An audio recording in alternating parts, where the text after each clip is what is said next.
दादा परदादा की जमीन रसीद है तो सुप्रीम कोर्ट जो है का ये ऐतिहासिक फैसला जरूर जान लीजिए। अगर आपके भी पूर्वज की जमीन का अगर आप उपयोग कर रहे हैं, पूर्वज की जमीन पर अगर आप खेती कर रहे हैं, तो सुप्रीम कोर्ट का जो ये ऐतिहासिक फैसला है ये आपके लिए बेहद महत्वपूर्ण है। ये जमीन का टुकड़ा है और ये जमीन का टुकड़ा जो है आपके दादा परदादा से आपको प्राप्त हुआ है। यानी ये पूर्वज की जमीन, फिर पिता ने उसका उपयोग किया और बाद में आज वर्तमान में अगर देखा जाए तो आप इस जमीन के उत्तराधिकारी होने के नाते ये जमीन आपके पास है। तो अगर पूर्वज के जमीन का रसीद आपके पास है, यानी जमीन का जो रसीद होता है ना, यानी सरकार को जमीन से चाहिए मालगुजारी, यानी सरकार को चाहिए राजस्व, और सरकार आपके पास जितना भी जमीन है ना, उस जमीन के एरिया के हिसाब से सरकार क्या होता है कि इससे टैक्स वसूलती है। जैसे आप पैसा कमाएंगे तो आपको इनकम का टैक्स देना होगा, जमीन है आपके पास तो सरकार को राजस्व देना होगा। यानी कहीं ना कहीं कोई आप जो है रोजगार करते हैं तो भी आपको टैक्स देना होगा। तो टैक्स सरकार को आपको ही देना है।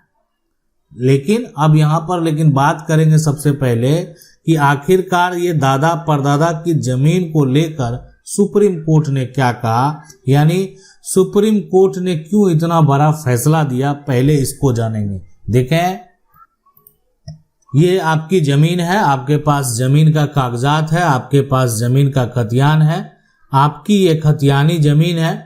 अब यहाँ पर जो दादा परदादा के समय में जमीन का लगान भी जमा होता था, यानी आप सरकार को राजस्व भी यहाँ पर उस समय देते थे। आपके पास जमीन का रसीद भी है और अभी भी है। लेकिन अब क्या हुआ, उस समय तक तो ये ठीक था, लेकिन अभी वर्तमान जो कंडीशन है, वर्तमान जो स्थिति है, अगर उसको देखा जाए तो यहाँ पर क्या हुआ कि ये जो आप जमीन देख रहे हैं ना, कागजात देख रहे हैं, अब ये इस जमीन का किसी ने कागजात यानी जमीन का रसीद कटा लिया है ना। रसीद क्या किया, कटा लिया। अब जैसे किया, क्या किया, नहीं किया, ये तो एक तरह से जांच के बाद की बात है। लेकिन इस जमीन का किसी और ने जमीन का रसीद कटा लिया। अब यहाँ पर उसके पास ना तो जमीन का कोई खतियान है, उसके पास ना तो जमीन का कोई केवाला है या अन्य ऐसा कोई दस्तावेज नहीं है जिससे वो ये साबित करे कि वो संपत्ति का मालिक है।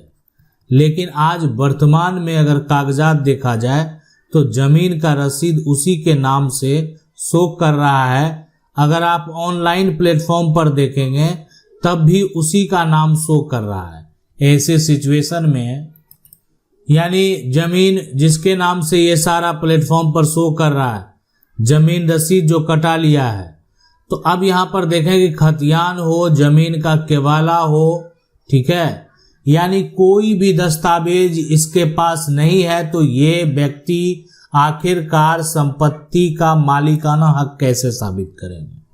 अब देखें सुप्रीम कोर्ट का ये कहना है, और हम आपको बता दें इस जमीन पर इनका जो है ना कब्जा भी बरकरार है, कब्जा भी है और इनके पास जमीन का रसीद है। अब ये कब्जा प्लस जमीन का रसीद, एक तो पोजीशन भी प्राप्त है, सरकार को राजस्व भी दे रहे हैं, तो वर्तमान में देखा जाए तो उनके पास एक ऐसा डॉक्यूमेंट नहीं है जिससे वो टाइटल साबित कर सकते हैं। ना खतियान है, ना केवाला है, ना अन्य किसी प्रकार का कोई ऐसा दस्तावेज है जिससे वो मालिकाना हक जो है ना, मालिकाना हक साबित कर सके। ऐसा कोई डॉक्यूमेंट नहीं, ऐसा कोई कागजात नहीं।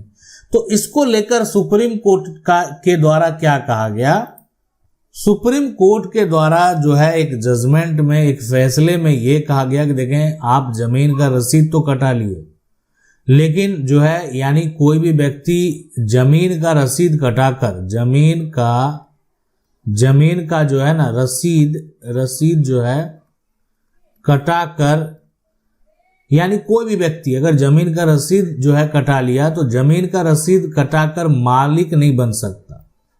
ठीक है, मालिक नहीं यहां पर बन सकता। यानी सरकार पहले जमीन जो है ना लीज पर भी देती थी। आज भी आप क्या देखते हैं, जमीन का अगर मान लेते हैं सरकार के द्वारा ही पर्चा काट दिया गया किसी व्यक्ति को, तो पर्चा काटने वाला जमीन का रसीद कटाता है, कोई दिक्कत नहीं है।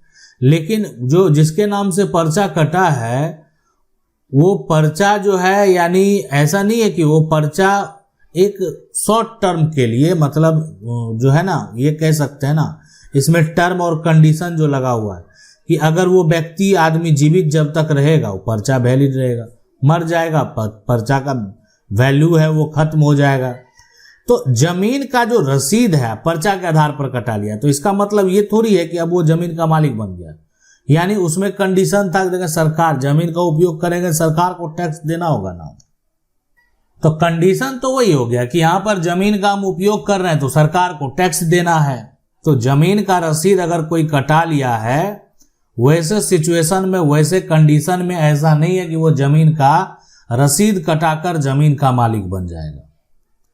यानी कोई भी व्यक्ति जमीन रसीद के आधार पर मालिकाना हक जो है ना, यानी टाइटल साबित नहीं कर सकता है।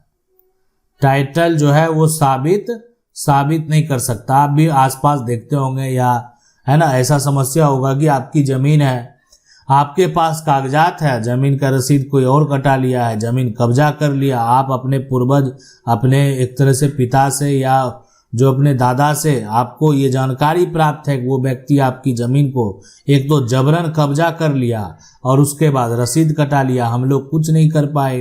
वो व्यक्ति का जो है छवि सही नहीं था, आपराधिक छवि था। हम लोग जो है एक तरह से पढ़े लिखे लोग थे, पढ़ाई कर रहे थे, अभी ऐसा समस्या उत्पन्न हुआ है, तो क्या इस तरह का जमीन को आप वापस प्राप्त कर सकते हैं? बिल्कुल कर सकते हैं। इसलिए कि जिसके पास यहाँ पर जो है साक्ष्य नहीं है, ठीक है, साक्ष्य जिसके पास नहीं है तो साक्ष्य नहीं तो अधिकार नहीं। यहाँ पर जो है ना अधिकार नहीं, अगर उसके पास साक्ष्य नहीं है तो उसको कोई कानूनी अधिकार नहीं बनता है। तो जमीन रसीद के आधार पर कोई भी व्यक्ति जमीन का मालिक नहीं बन सकता, ऐसा कहना सुप्रीम कोर्ट का है। अब बात करेंगे जजमेंट की, फैसले की। ये जो फैसला है ये सुप्रीम कोर्ट का फैसला है। ये फैसला जो है यहाँ पर ये फैसला दिया गया 6 मई 2019 को, ठीक है, यानी ये जजमेंट आता है। अब देखें यहाँ पर जो ये जजमेंट आता है, इस जजमेंट की अगर बात करें सबसे पहले तो जिसके बीच में विवाद हुआ, सुप्रीम कोर्ट का फैसला है यहाँ पर, सुप्रीम यहाँ पर कोर्ट। अब जिसके बीच में विवाद हुआ उसका नाम जो है, एक का नाम है रणधीर, ठीक है, रणधीर कौर। बनाम यहाँ पर जो है बनाम, उसके बाद जो है वो है बलविंदर,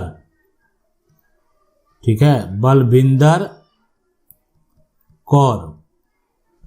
तो ये इनका जो विवाद है ना, इसमें आखिरकार हुआ क्या, क्या समस्या हुआ, ये जरूर आप जान लें। रणधीर कौर बनाम बलविंदर कौर का जो विवाद, जिसके केस नंबर की बात करेंगे सबसे पहले कि आखिरकार इसका जो केस नंबर है, ठीक है, वो केस नंबर जो है वो है 46294630 ऑफ 2000 यानी 19। तो ये केस नंबर है। अब यहाँ पर देखें सबसे पहले आखिरकार विवाद के बारे में जानेंगे कि आखिर विवाद क्या हुआ, कैसे हुआ। तो इस जजमेंट को अगर आप देखेंगे तो ये जजमेंट जो है यानी दाखिल खारिज से संबंधित है। जमीन का जो दाखिल खारिज है, अब होता है कि पहले के लोग क्या करते थे ना, बहुत सारा ये जमीन जो है वो दान कर देते थे। आप इस जजमेंट में जाकर देखेंगे तब दान कर दिए जमीन, ठीक है, दान जो है जिसको किए, अब वहां पर जो जिस पर्पस के लिए दान किया गया उसका एक तरह से निर्माण कार्य भी हो गया। अब कुछ जमीन यहाँ पर जो है खाली बच गया। अब घर परिवार का लोग बाद में क्या किया, या जो भी उसके वादी है, प्रतिवादी हैं, वो यहाँ पर जो है जो भी जमीन दान की गई है ना, तो यहाँ पर होता है कि उसका जो गलत तरीके से अब उसका जो हिस्सेदार है वो क्या कर दिया कि दाखिल खारिज करा लिया, ठीक है, दाखिल खारिज करा लिया। अब मतलब अपना नाम चरवा लिया है, अब वो तो बेच भी सकता है, अब उसी के पूर्वज की जमीन है। तो ऐसे जजमेंट जब मामला कोर्ट तक पहुंचा ना, तो इस जजमेंट में आप देखेंगे कि दाखिल खारिज को यहाँ पर अवैध जो बता दिया गया, यानी ये आपने अवैध तरीके से किया, उसको शून्य करार दे दिया गया, ठीक है, उसको अमान्य बताया और इसलिए इसको जो है एक तरह से क्या कर दिया गया, रद्द कर दिया गया। तो ये जो है कि अगर आप मान लेते हैं कि जमीन को आप बेच लेते हैं, ठीक है, आज ये जमीन का आपने क्या किया, केवाला कर दिया, कोई भी जमीन का आपने केवाला कर दिया, तो अगर आपने जमीन को बेच दिया तो इस पर आपका अधिकार नहीं बनता है। यानी अगर आप ये जमीन को बेच दिए तो कल को आप इस जमीन का जो है ना आपका बेटा दाखिल खारिज नहीं करा सकता।